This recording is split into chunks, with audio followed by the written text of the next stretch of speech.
Patient Porky is a pretty alright Warner Brothers cartoon. I really like medical based cartoons, so I know what I like and I know what I look for. Once Porky Pig came along, it wasn't too bad, but I feel like it took longer than it should have done to set the scene and introduce Porky. This was released in 1940, directed by Robert Clampett and written by Warren Foster, and we have Mel Blanc voicing Porky Pig and various other characters. And Porky has checked into the hospital with a sore stomach. He's been to a birthday party and has eaten far too much. And he asks if there's a doctor in the room once this very interesting character takes him up in an elevator.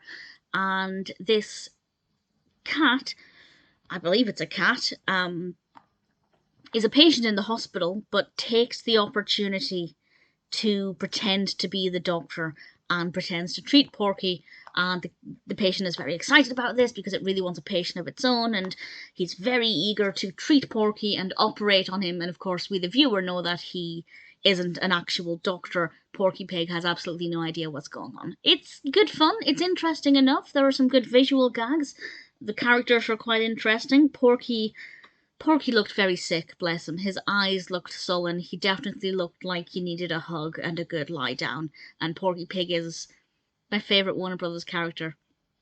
So I definitely felt sorry for him. The setting was okay.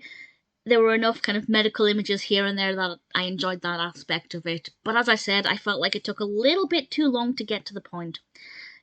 Cartoons do need time to set up, but when it's a 6-minute cartoon, I feel like they need to quicken the pace up just a little bit, so it didn't flow perfectly for me. It wasn't the best it could have been, and it didn't quite meet my expectations. That being said, I thought it was an interesting idea that worked well enough. If you're a fan of Porky Pig or Warner Brothers in general, then I would say give it a watch, but it's never going to be at the top of my recommendations list. There are similar cartoons from roughly this time that I think were done much better. Patient Porky is not terrible, but it's definitely not as good as it could have been.